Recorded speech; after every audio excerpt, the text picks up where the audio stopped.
I am here right now because I want to start talking to people about some of the principles and some of the things that are in the book that may be helpful in your life. Just very short clips of things. And today's topic is going to be on reframing. As a licensed clinical social worker who's in private practice, reframing is probably a chief strategy that I use when I'm counseling people. And basically, the definition of reframing is it's a technique used to look at a situation, person, or relationship from a different perspective. I think this is a significant benefit.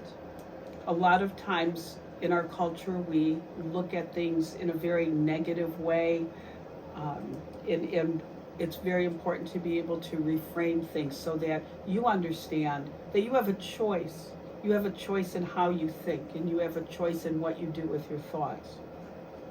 So I'm going to give 3 strategies that you can use to reframe situations that may be helpful for you. I'm going to use some examples that I have picked up from counseling, and of course, I've changed the names of everybody, so let's hope I remember the names I've changed them to. So the first example that I'm going to talk about is a woman that I was counseling was in a rather emotionally abusive relationship, and it was a fairly new relationship, about 3 to 4 months out. A lot of manipulation, a lot of withholding.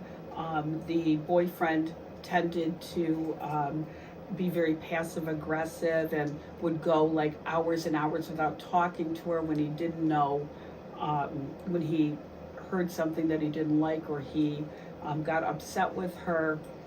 And she was struggling to get out of this unhealthy relationship because it was really hard for her to pinpoint that he was being abusive or that he was doing things that were really negative.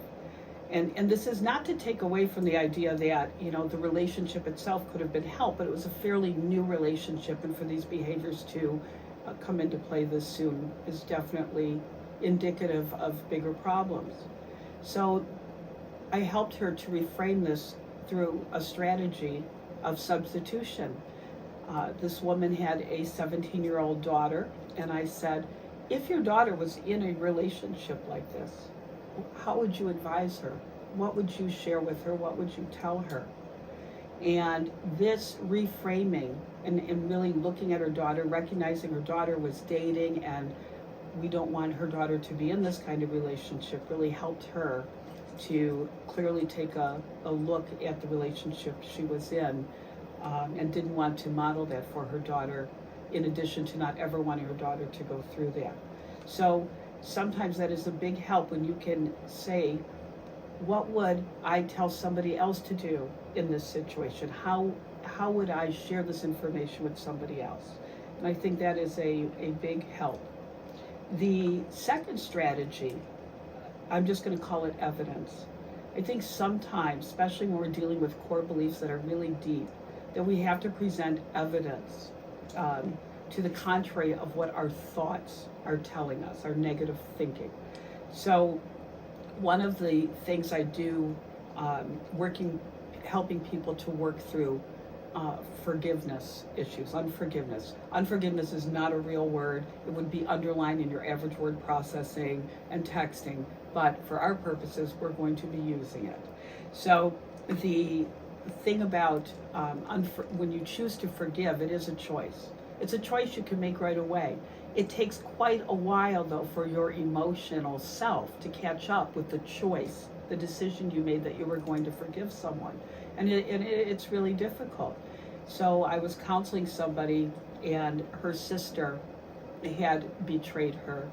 And it had never felt the same going forward. Her sister's name was Becky, wink, wink. And we were talking about this, and it was very clear that Shelley was trying so hard to forgive Becky, really, really trying hard, but that it was not coming easy. There obviously was trust issues. There was a lot going on here. And, you know, months and months have gone on, and the relationship is extremely strained. And Becky was very, very sorry for what she had done to Shelley, but Shelley was having a hard time really letting go. So one day we sat and I said, Shelley, what is the primary thing that is really making this so hard for you to feel the forgiveness, not just choose the forgiveness? And she just blurted out, if I forgive her, it's going to happen again. And I said, Shelley, your forgiveness is for you. It has no bearing whatsoever on what Becky does. You're actually talking about boundaries. You're not talking about feeling forgiveness or choosing forgiveness. And that really clicked with her when she realized she could really feel the forgiveness and move on from that and just establish some boundaries that may keep her protected if that is what was needed. So the third thing is very simple, and it's something we all should do. When we get into a habit of thinking negatively, I'm really going to highly recommend that you are able to come up with three thoughts to counteract every negative thought you have. Now, this may be mind-blowing right now, and you're like, oh my gosh, that's a lot of work, isn't it? It's a lot of work, and it is. We're talking, to be able to get into a habit of any of these things may take months, may take it at least, consistently for a couple of months, that you're going to really have to pour into making these changes. But one of the things I just want to say before I elaborate on this strategy any further is that if you're 20 years old, 970 months will take you to about the age of 80, if I did my math correct. If not, I'm sure somebody will let me know that quick enough.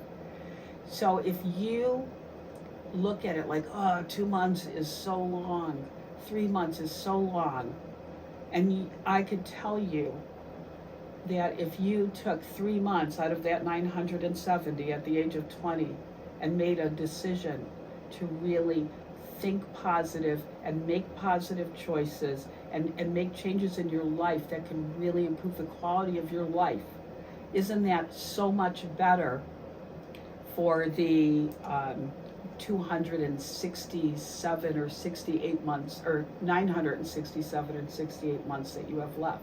So, be thoughtful of that. Don't get in the mindset that it's going to take too long, because that is never the right answer.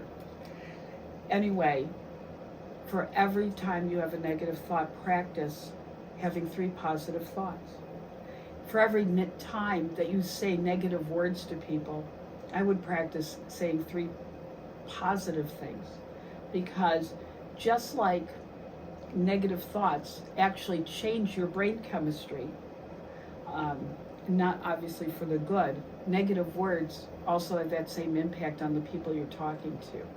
So I would really be prepared and practice having 3 positive thoughts, making sure you're following up with 3 positive things. And if you, in the moment, can't think of anything, write some things down on your phone or in a piece of paper and keep it with you. Be prepared. This is your life. So be prepared and have something ready.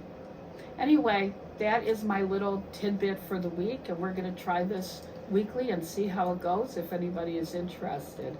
Thank you, and I hope you have a great week.